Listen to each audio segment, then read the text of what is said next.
안녕하세요. 차우입니다. 자, 오늘은 오랜만에 장문법 꿀팁 진행해 보도록 하겠습니다. 자, 오늘은 어떤 얘기를 해볼 거냐면 그 안내문 쓰기에 대한 꿀팁을 알려드리려고 해요. 그 안내문이라는 건 기본적으로 그 정보를 전달하기 위한 목적이 굉장히 강하죠. 자, 그러면 어떻게 써야 쉽게 정보를 전달할 수 있느냐? 자, 그거에 대해서 얘기를 해보도록 하겠습니다.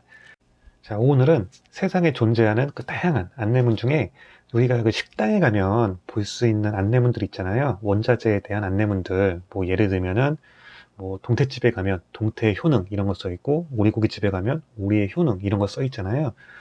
이런 안내문에는 그 텍스트가 많이 들어가기 때문에 그 예시로 들어드기 참 좋을 것 같더라고요. 그래서 그런 안내문들을 토대로 제가 좀 설명을 드리고, 조금 이해가 좀 잘 되신다면은 아마 그 짧은 안내문을 작성하실 때에도 좋은 참고가 될 수 있으실 거예요.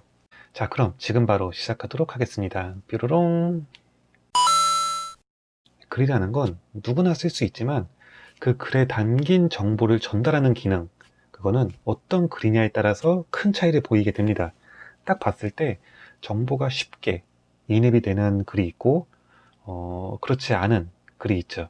정보 전달이 목적이라는 개념 하에서 정보 전달이 되지 않는 글은 그 목적에 부합하지 않게 되기 때문에 반드시 유념하셔야 될 부분이에요.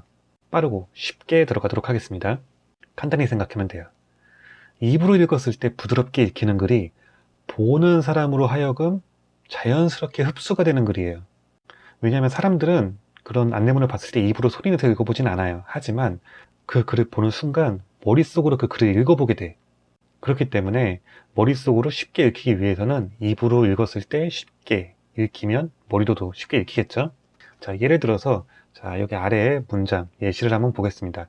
자, 남해에서 건진 문어는 신진대사 활성화에 좋고 탈모에 좋고 스태미나에 좋고 혈액순환에 좋아 조선시대 때부터 스태미나 음식으로 각광받았다. 자, 겉으로 읽었을 때는 크게 문제가 되는 부분을 못 느끼시는 분도 계실 거예요. 하지만 그 여기서의 첫 번째 문제는 문장이 일단 너무 길어. 네. 그리고 뭐뭐하고 뭐뭐하고 뭐뭐하고 이게 자꾸 반복이 되고 있죠. 비슷한 내용이 연달아 이어지고 있는 거예요. 개인적인 소견이지만 저는 그 안내문의 문장은 짧아야 된다고 생각을 합니다. 사람들은 본능적으로 그 마침표를 기준으로 정보를 한 번씩 정리를 해요, 머릿속에서. 실제로 문장 자체도 마침표를 기준으로 그 문장의 수식들을 한 번씩 리셋해. 그렇기 때문에 문장이 짧아야지 읽는 사람들이 머릿속으로 쉽게 정보를 저장할 수 있다고 생각을 합니다. 그런데 너무 문장의 호흡이 같은 것이 싫다 하시는 분이 있어요. 뭐뭐하다, 뭐뭐하다, 뭐뭐하다, 뭐뭐하다 이렇게 같은 게 싫다고 하면 아래처럼 수정을 할 수가 있겠죠. 자, 남의 문어는 신진대사 활성화에 좋아 탈모와 스태미나, 혈액순환에 효능이 있어 조선시대 때부터 건강식으로 각광받았다. 자, 무엇이 달라졌나요? 반복되는 고를 없애고 뭐 건진, 에서 이런 문장 구조를 아예 제거를 해서 다이렉트하게 바꿨죠. 자, 여기에 이어지는 꿀팁은 문장의 수식을 최대한 줄이는 게 있습니다. 자, 예를 들어 볼게요. 춘천의 자랑거리인 닭갈비의 효능, 그리고 자, 문어의 효능의 소개. 자, 두 가지를 두고 제가 말씀을 드릴게요. 자, 딱 보면 뭘 얘기하고 싶은 건지는 알겠죠. 하지만 뭔가 어색한 느낌이 드는 분도 계실 거예요. 만약에 이게 긴 문장 안에 들어가 있다 보면 보시는 분들은 분명히 바로 이해가 안 되실 거예요. 이거는 좀 짧으니까 딱 보면 무슨 얘기인지 아는 거예요. 자, 그 이유가 뭐냐? 바로 문장의 수식 때문이야. 보세요. 춘천의 자랑거리인 닭갈비의 효능 같은 경우에는 틀린 문장은 아니지만 짧은 문장에 두 개의 수식이 들어가 있게 되죠. 춘천의 자랑거리라는 정보가 닭갈비에 적용이 되면서 그 효능을 알려주겠다는 거죠. 사실 이건 춘천 닭갈비의 효능이라고 줄여도 무방합니다. 모모의 자랑거리라는 게 빠진 거죠. 왜냐하면 특정 명사 앞에 지역명 아니면은 뭐 사람 이름 같은 그런 고유명사가 붙는다는 거는 이 문장 안에서 그 명사의 의미를 좁혀주는 거예요. 전국에 있는 그 수많은 닭갈비 중에 춘천 닭갈비의 효능에 대해서 얘기를 하겠다는 거는 그 춘천이라는 지역과 닭갈비가 밀접하게 연관이 돼 있다. 그리고 그 효능이 탁월하다. 그렇기 때문에 좋다. 라는 거를 내포하고 있는 거야. 뭐 예를 들어서 다른 예죠. 인천 닭갈비의 효능 하면은 뭐 인천 특유의 닭갈비가 따로 있고 그리고 그 효능을 알리겠다는 게 드는 거잖아요.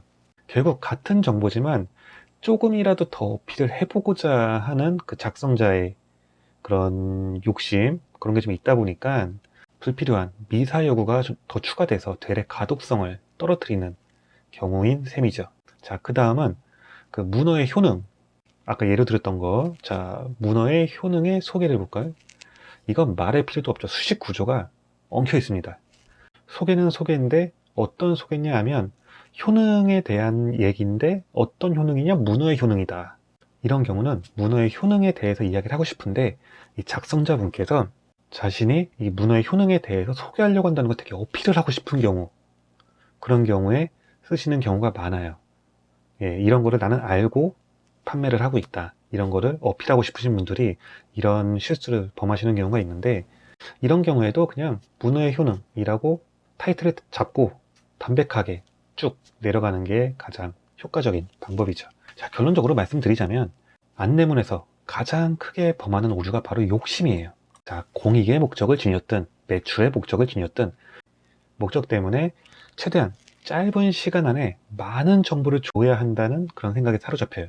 그렇게 되면은 문장이 길어지게 돼. 왜냐하면 한 문장 안에 그걸 다 몰아서 넣으면은 뭔가 빠른 시간 안에 전달을 해주는 것 같은 느낌이 들거든요. 그렇게 되면 어떻게 돼? 당연히 수식 구조도 복잡하게 되는 거죠. 아까 얘기했던 뭐 춘천의 자랑거리인 닭갈비의 효능 뭐 이런 것처럼 수식 구조도 많아지게 되는 거야. 자, 이런 부분만 좀 염두에 두시고 안내문을 작성하신다면 담백하게 정보를 전달할 수 있는 능력을 지니실 수 있게 될 거예요. 야, 오늘 영상도 도움이 되셨기를 바라고요. 자, 영상 이만 줄이도록 하겠습니다. 감사합니다. 뿅.